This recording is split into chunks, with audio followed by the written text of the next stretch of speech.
इसमें हम foundation bolt, pulley block, crowbar, spirit level, plumb bob आदि चीज़ों का हम विवरण के ज़रिए हम पढ़ते जाएंगे।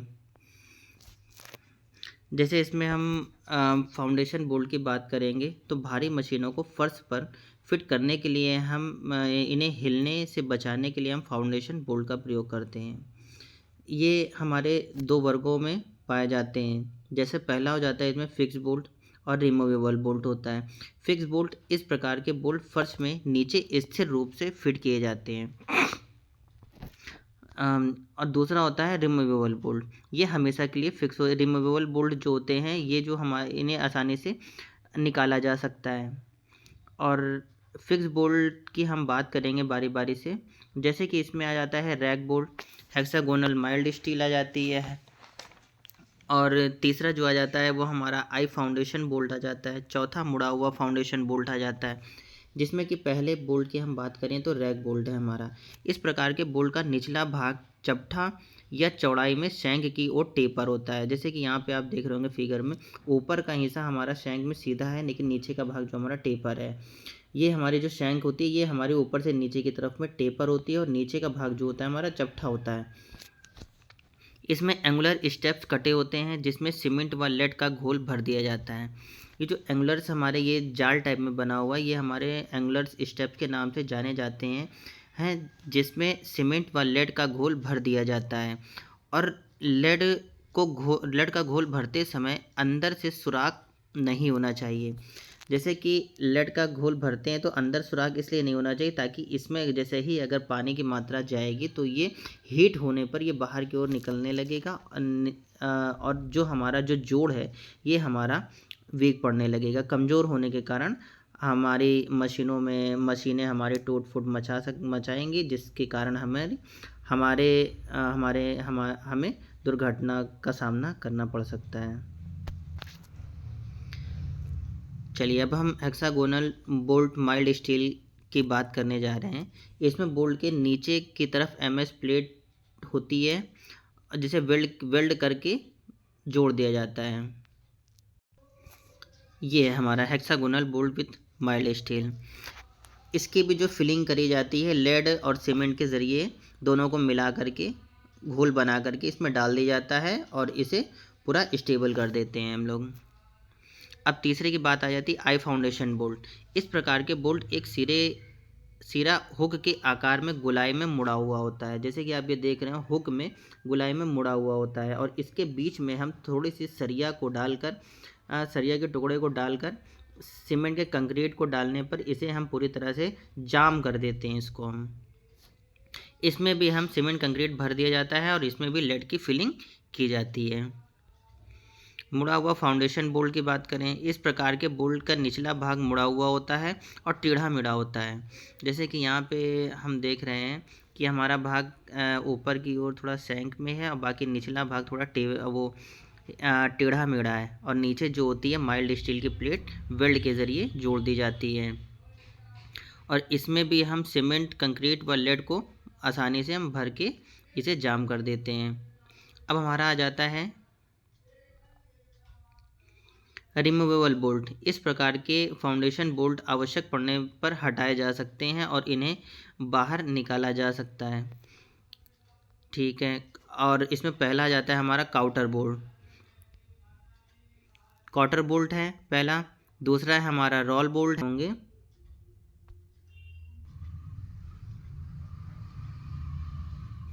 जैसे कि यहाँ पे हम देख रहे होंगे ये जो हमारा ये है क्वार्टर बोल्ट की अगर हम बात करें तो इस प्रकार के बोल्ट के नीचे वर्गाकार फाउंडेशन प्लेट लगी होती है। ये जो हमारी है वर्गाकार फाउंडेशन प्लेट लगी होती है, ये हमारी वर्गाकार फाउंडेशन प्लेट लगी होती है। नीचे की ओर रिमूवेबल क्वार्टर लगा होता है। इसी के बगल में जो हम यहाँ पे ये देख रहे हैं ये हमारी क्वार्टर लगी हुई है जिसे आसानी से हम निकाल सकते हैं। इसमें फाउंडेशन बोल्ट बनाते समय बोल्ट में होल के साइज में पॉकेट छोड़ दी जाती है जो आवश्यकता पड़ने पर बदली जा सकती है। भारी मशीनों के फाउंडेशन के लिए क्वार्टर बोल्ट का प्रयोग करते हैं। ये इसका जो यूज़ होता है ये भारी मशीनों को फिक्स करने के लिए किया जाता है। अब हम नेक्स्ट की बात करेंगे। ये हमारा रोल बोल्ट है, रोल बोल्ट। इस प्रकार के बोल्ट में 3 या 4 फ्लेक्सिबल क्लैंप लगे होते हैं, 3 या 4 प्रकार के फ्लेक्सिबल क्लैंप लगे होते हैं। जब इन्हें कसते हैं तो यह वेज क्रिया से तार के रूप में फैल जाती है, या वेज क्रिया में तार के रूप में फैल जाती है, वेज क्रिया में तार के रूप में फैल जाती है। जैसे ही हम यहाँ पे हमारे 3 से 4 हमारे क्या होते हैं, यहाँ पे फ्लेक्सिबल क्लैंप होते हैं, और फ्लेक्सिबल क्लैंप होते हैं इसी में, यहाँ पर हमें 3 से 4 प्रकार के हमारे फ्लेक्सिबल क्लैंप होंगे, जिसे हम यहाँ पे 3 से 4 प्रकार के हमारे फ्लेक्सिबल क्लैंप होते हैं, जिसे ऊपर से हम जैसे ही इस नट को हम टाइट करेंगे, तो गोल गोल करके नाइट टाइट करते हैं, तो ये हमारा क्या होता है, ये हमारा एरिया होता है, ये छेद थोड़ा फैलने लगता है, और फैलने के बाद में ये जिस हिसाब से फैलता है, तो हमारा ये जो एरिया है ये हमारा फिक्स हो जाता है, इसमें जाम हो जाता है अच्छे से। और फिर इसके बाद ये बढ़ने के बाद में हम इसमें जब ये एक्सपेंड हो जाता है ये एरिया हमारा नट का, तो इसमें हम लेड और सीमेंट की कंक्रीट को भर करके इसे हम फिक्स कर देते हैं। बाकी जब इन्हें हटाया जाता है, तो ये हमारा जब ये नट हम लोग खोलते हैं, तो यहाँ से ये हमारा पूरी तरह से आसानी से हट जाता है, हटाने में कोई प्रॉब्लम नहीं होती है।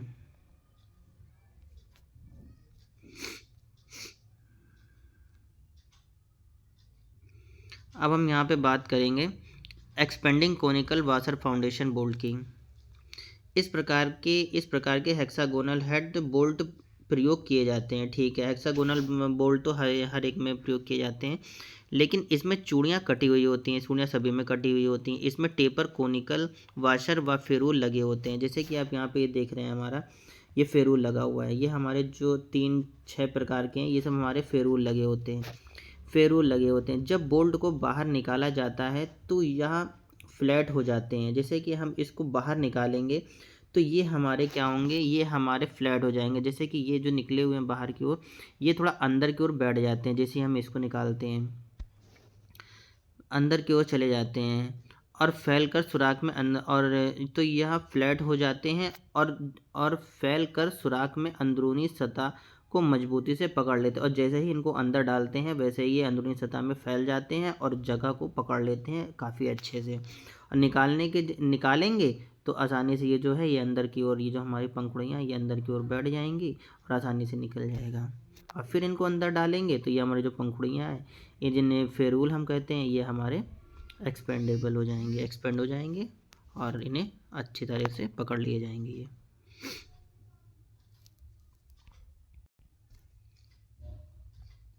ग्राउंडिंग की बात करेंगे।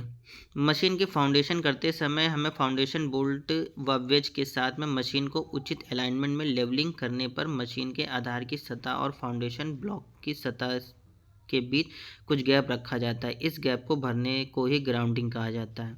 इसके लिए सीमेंट, कंक्रीट, सल्फर व लेड आदि की ग्राउंडिंग की जाती है।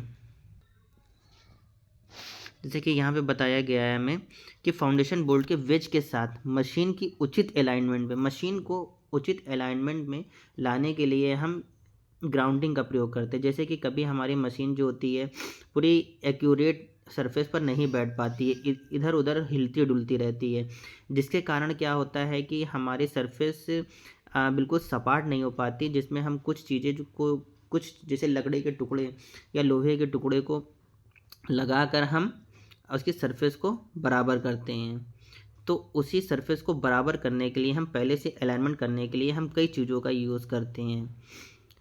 उनके साथ में जो अलाइनमेंट या जिन अलाइनमेंट में लाने के लिए हम लेवलिंग का प्रयोग करते हैं, और लेवलिंग करने के बाद में हमारी सरफेस बिल्कुल एक्यूरेट हो जाती है, और जो जहाँ पे गैप होता है उन्हें भर दिया जाता है, और उन भरने की क्रिया को ही ग्राउंडिंग कहा जाता है। जैसे कि सीमेंट, कंक्रीट और सल्फर, लेड आदि की ग्राउंडिंग की जाती है। अब ग्राउंडिंग का उद्देश्य क्या है, ठीक है। अब ये कितने प्रकार की होती हैं? सीमेंट व concrete grounding, lead grounding, sulphur grounding. तो सीमेंट व कंक्रीट ग्राउंडिंग में क्या होता है, इसमें सीमेंट व कंक्रीट का मिश्रण प्रयोग किया जाता है। सीमेंट और कंक्रीट का तो सभी में प्रयोग किया जाता है। इस मिश्रण की स्ट्रेंथ काफ़ी अच्छी होती है।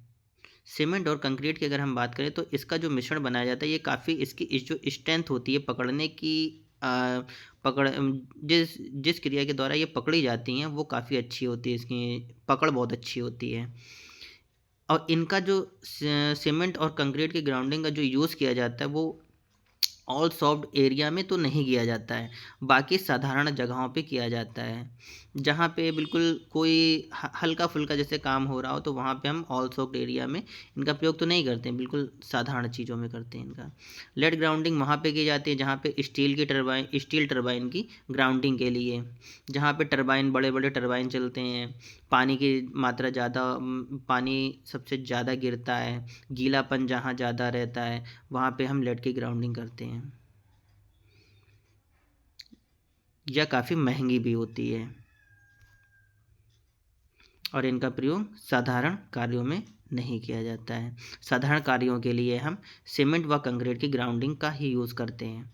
और सल्फर ग्राउंडिंग का जो यूज़ किया जाता है ऐसे क्षेत्र स्थान जहाँ पर तेल व ग्रीस अधिक मात्रा में होती है, जहाँ पे तेल और ग्रीस या जहाँ पे ज़्यादा तेल गिरता रहता है उस वहाँ की जो ग्राउंडिंग की जाती है वो सल्फ़र के ज़रिए की जाती है, उन्हें सल्फ़र ग्राउंडिंग कहा जाता है, क्योंकि इसमें गंधक के ऊपर तेल या ग्रीस का प्रभाव नहीं पड़ता है। रीज़न ये रहता है ना। गंधक जो होता है ये सल्फ़र ही को कहा जाता है, H2SO4 हाइड्रोक्लोरिक सल्फाइड।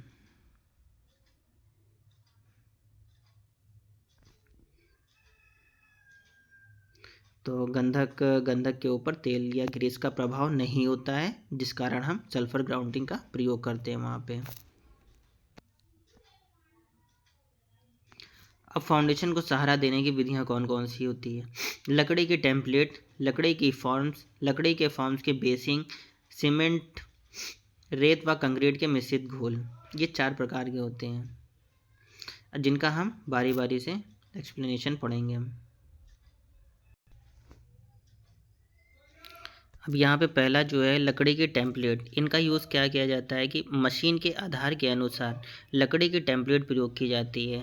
जैसे ही मशीन का बेस जैसे जैसा होता है, जैसे कि हल्का फुल्का टेपर में हुआ तो उसके अनुसार हम लकड़ी की प्लेट लगा करके इनके बोल्ट को सहारा देने के लिए हम इस टेम्पलेट का प्रयोग करते हैं। और जो दूसरा है हमारा लकड़ी की फॉर्म्स का जो यूज़ किया जाता है, लकड़ी की फॉर्म्स कंक्रीट फाउंडेशन में खुदाई के ऊपर रख कर प्रयोग किए जाते हैं। लकड़ी के फॉर्म जैसे कि कहीं पे अगर खुदाई हो रही हो, जैसे कि गड्ढा बन जाता है तो उसके ऊपर जो हम लकड़ी गड्ढे के ऊपर से आने जाने के लिए हम जिस टेम्पलेट का प्रयोग करते हैं वो हमारे जो होते हैं वो हमारे लकड़ी के फॉर्म्स कहलाते हैं वो। और जो हमारा तीसरा होता है लकड़ी के फॉर्म्स की बेसिन करना, तो कंक्रीट फाउंडेशन के दबाव को सहारा देने योग्य बनाने के लिए हम लकड़ी के फॉर्म्स की बेसिन का प्रयोग करते हैं। कहने का मतलब ये है कि कंक्रीट फाउंडेशन के दबाव को सहारा देने के लिए, जैसे कि जब हमने कंक्रीट की फाउंडेशन डाली है उनको क्या करा जाता है कि उनको शेप देने के लिए, जैसे कि बड़े बड़े बीम जो होते हैं उनको हम किनारे से हम किनारे किनारे चारों तरफ से हम लोहे की प्लेटें लगा देते हैं, जिससे कि हमारा जो होता है एक शेप में, एक स्क्वायर के शेप में, रेक्टेंगुलर के शेप में आ जाता है हमारा वो। तो कंक्रीट फाउंडेशन के दबाव को सहारा देने के लिए हम जिसका यूज़ किए थे वो लकड़ी के फॉर्म्स की बेसिन कहलाती है वो। कंक्रीट फाउंडेशन में, और जो कंक्रीट फाउंडेशन क्या होता है, सीमेंट, रेत व कंक्रीट के मिश्रित घोल।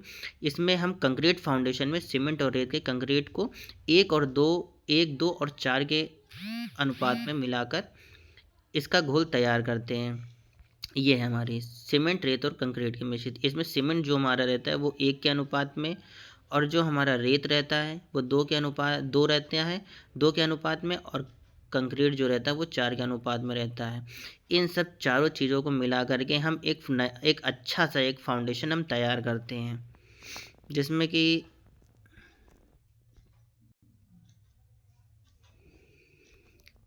हम एक स्पिरिट लेवल की बात करेंगे। स्पिरिट लेवल इनका यूज़ कहाँ पे किया जाता है। स्पिरिट लेवल में कांच की एक गोल ट्यूब होती है जिसमें आंशिक रूप से अल्कोहल तरल पदार्थ के गुरुत्व बल का कार्य करता है। कहने का मतलब ये है कि स्पिरिट लेवल एक प्रकार का हमारा जो होता है वो हमारी लेवलिंग को चेक करने के लिए होता है कि जिस तरफ ढाल होता है, एक होता है इसमें एक स्पिरिट लेवल जो होता है इसमें एक गोल सी ट्यूब होती है जिसके अंदर एक बुलबुला होता है, वो अल्कोहल का होता है, अल्कोहल का होता है।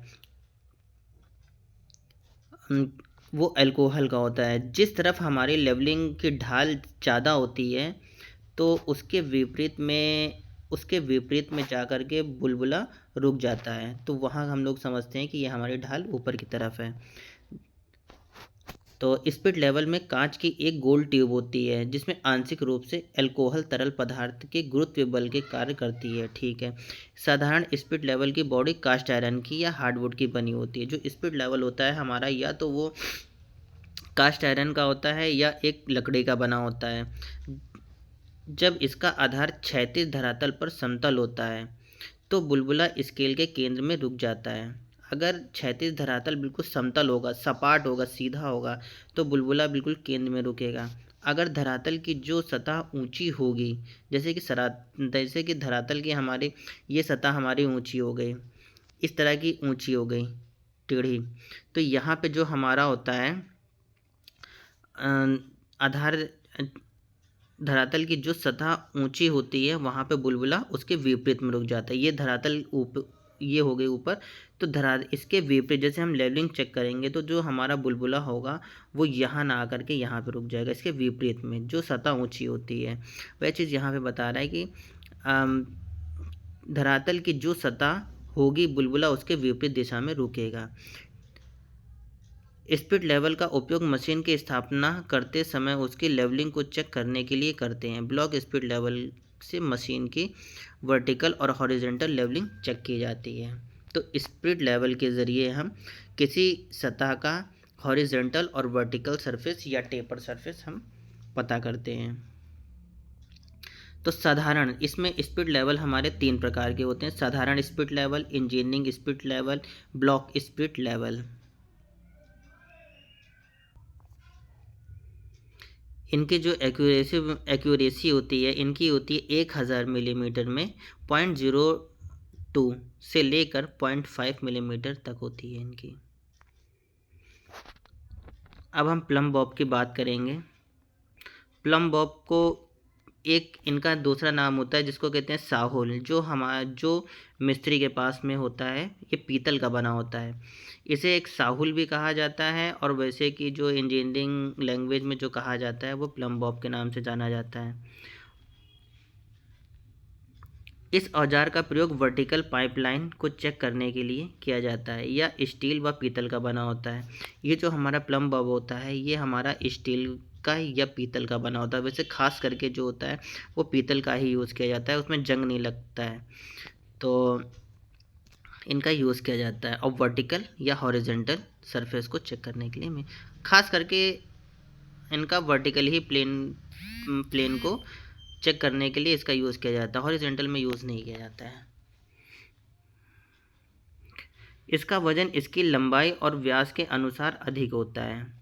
इसका जो वज़न होता है, जैसे कि लंबाई हमारी हो गई 4 हो गई और व्यास हमारा हो गया 4, 4 4 8 हो गया, तो इससे ज़्यादा जो हमारा होगा इसका वज़न होगा। जैसे 8 हो गया तो 8 10 मिला करके हम इसका वेट हम कर देंगे। और जो इसका जैसे कि इसका आगे का जो पॉइंट होता है ये हमारा कोनिकल होता है। कोनिकल मतलब कि हमारा होता है शंकु के आकार का होता है, नीचे का हिस्सा कोनिकल का आकार का होता है और इसका एंगल जो होता है ये हमारा 60 डिग्री का होता है। इसका प्रयोग करने के लिए हम ऊपरी सिरे पर केंद्र में सुराख होता है जिसमें धागा फिट कर दिया जाता है। इसे अधिकतर राजमिस्त्री प्रयोग करते हैं। किसी दीवार की 90 डिग्री की सरफेस को चेक करने के लिए इसका प्रयोग किया जाता है।